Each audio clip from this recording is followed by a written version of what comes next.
एक वर्ड है बिसाइड और एक है बिसाइड्स, BESIDE, बिसाइड है और एक होता है बिसाइड्स। बिसाइड का मतलब होता है बाय द साइड, किसी के साइड में होना, किसी के बराबर में होना। बाय द साइड किसी के साथ होना, किसी के बराबर में होना, किसी के करीब होना। ठीक है, I am sitting beside the monitor, यानी मैं बैठा हूं या मैं बैठता हूं मॉनिटर की बराबर में।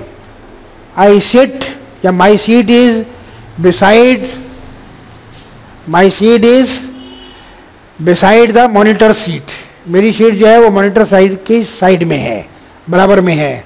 ठीक है, या my school is situated beside the river, my school is situated beside a river, यानी मेरा स्कूल जो है वाक़ई है नहर के किनारे पे। माई school is situated beside a famous river. ठीक है, या my school is situated beside A well known shrine, shrine माने होता है कोई मुकद्दस जगह, किसी की दरगाह या समाधि। My school is located or situated beside a famous shrine in Banaras. ठीक है, ये हो गया। बिसाइड्स माने सिवाय, यानी अलावा, यहाँ भी वो आएगा। Besides Naseem all are presents, यानी नसीम के अलावा सारे के सारे लोग जो हैं वो प्रेजेंट हैं। ठीक है, अच्छा और भी बना सकते हैं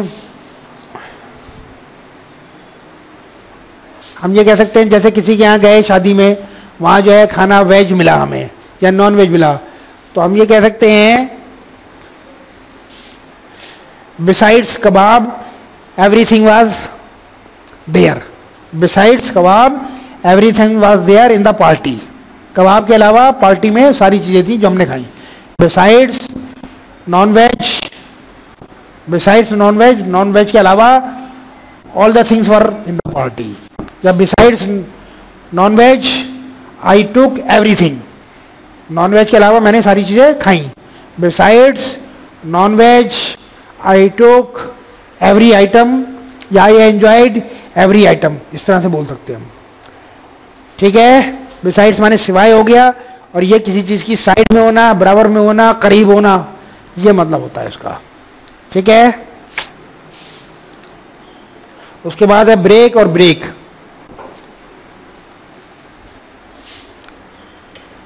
BREAK, ब्रेक, ब्रेक माने होता है तोड़ना, और ये होता है ब्रेक, ये होता है साइकिल के अंदर जो गियर होता है जो साइकिल की स्पीड को कंट्रोल करता है, उसे ब्रेक कहते हैं। तो ये होता है ब्रेक। ठीक है, अब फर्स्ट क्या, टीचर जो है बहुत परेशान है, बच्चे जो है पढ़ नहीं रहे, तो टीचर कहता है बच्चों से mend your ways otherwise I will break your head, I will break your head, मैं तोड़ दूंगा आपका सर, if you don't work hard, अगर आप मेहनत नहीं करोगे तो। ठीक है, I will break your bones if you don't work hard, मैं तुम्हारी हड्डियां तोड़ दूंगा if you don't mend your ways. मैंने एक वर्ड इस्तेमाल किया mend your ways, MEND, mend your ways, YOUR, your ways, तरीके। मैंड योर वेज का मतलब है अपने तौर तरीके सुधार लो या ठीक कर लो।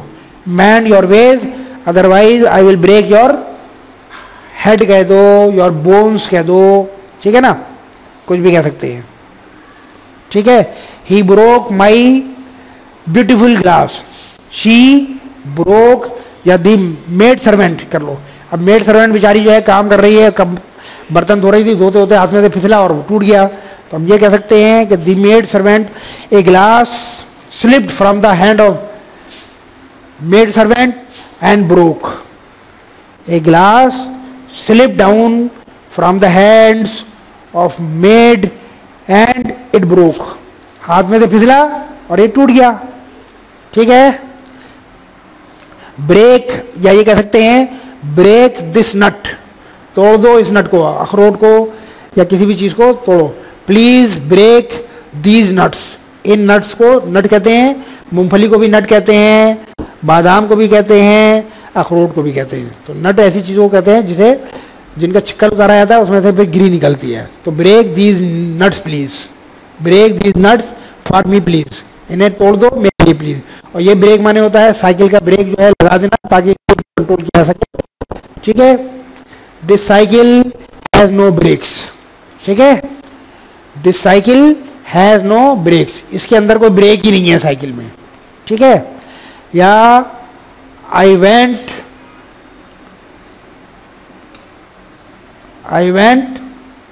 To the market on a bicycle which had no brakes. I went to the market on a bicycle which had no brake. ठीक है, तो अगर ब्रेक जो है इंस्ट्रूमेंट के जो जिसे कहते हैं कंट्रोल करने वाला डिवाइस होता है वो लगाते हैं तो ये आएगा, और अगर तोड़ना फोड़ना है तो ये आएगा। ठीक है, उसके बाद जो है अगला वर्ड चलते हैं।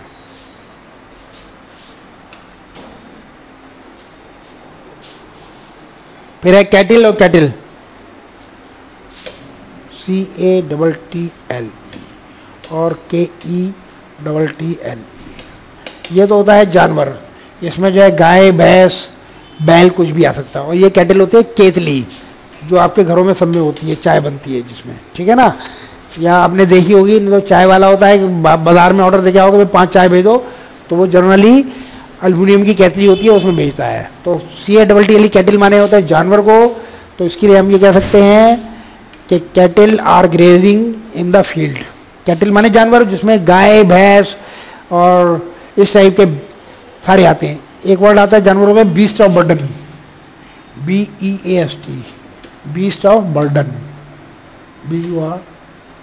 बीस्ट ऑफ बर्डन कहते हैं ऐसा जानवर जो आपका जो है वो बोझ उठाए। जैसे बैल है, बैल को जो है कोलू में लगाते हो तो तेल आपका निकालता है नहीं निकालता, तो उसके लिए भी वर्ड आता है बीस्ट ऑफ बर्डन। घोड़े के लिए भी आ सकता है, कोलू के बैल के लिए आमतौर से आता है। ठीक है, तो हम ये कह सकते हैं the cattle are grazing in the field. Cattle जो है वो फील्ड में खा पी रहे हैं। ठीक है, यही कह सकते हैं I have 5 cattles in my home, I have 5 cattles in my home. या ही वेंट टू परचेज, या he went to sell cattle. आपके यहाँ जो है छोटी मोटी जगहों पे तो क्या होता है, हर हफ्ते पेड़ लगती है, वहाँ जानवर बिकते हैं। तो हम कह सकते हैं कि he went to purchase some cattle good quality, he went to purchase some good quality cattle. ठीक है, दूसरा है कैटल, ये होती है आपकी केतली जिसमें चाय बनती है। तो हम कह सकते हैं this kettle is full of hot tea और coffee. This kettle is made of aluminium, इस तरह से बना सकते हैं this kettle is made of aluminium, या this kettle is full of hot tea. ठीक है, उसके बाद चेक, चेक CHEQUE, एक चेक ये होता है और एक ये होता है CHEC, चेक। इस चेक को तो कहते हैं कागज का टुकड़ा होता है, बैंक इशू करता है, इससे पैसा निकाला जा सकता है। ठीक है, कहते हैं ना कि भाई चेक इशू कर दो मुझे, या चेक जो है मुझे पेमेंट चेक से करना ताकि मैं अपने अकाउंट में डालूं। तो चेक जो है ये कागज का टुकड़ा होता है जो बैंक इशू करता है, उसमें जो है वो मतलब प्रिंटेड होता है। ये इसको बैंक में देंगे तो इसमें जितनी अमाउंट लिखी होगी वो हमें मिल जाएगी। जब चेक जमा करेंगे तो बैंक के हमारे खाते में रकम जो है जितनी चेक में मेंशन है वो आ जाएगी। ठीक है, तो चेक जो है ये कागज़ का पन्ना हो गया जिसपे कुछ लिखा होता है, जिसपे कुछ प्रिंटेड होता है, जिससे फाइनेंशियल ट्रांजैक्शंस होती हैं। पैसा जो है वो आता भी है और जाता भी है इसके ज़रिए।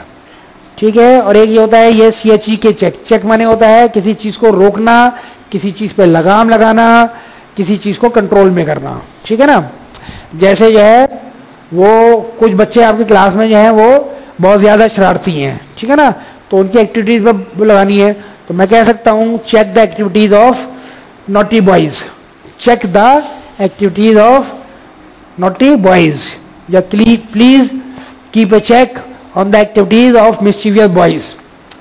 Keep a check on the activities of mischievous boys, यानी जो शरारती बॉयज हैं, शरारती जो बच्चे हैं, उनकी एक्टिविटीज जो हैं वो कहाँ आते हैं, कहाँ जाते हैं, कैसे शोर मचाते हैं, किस किस को तंग करते हैं, उन सब पे नजर रखो। तो ये चेक का मतलब है नजर रखना।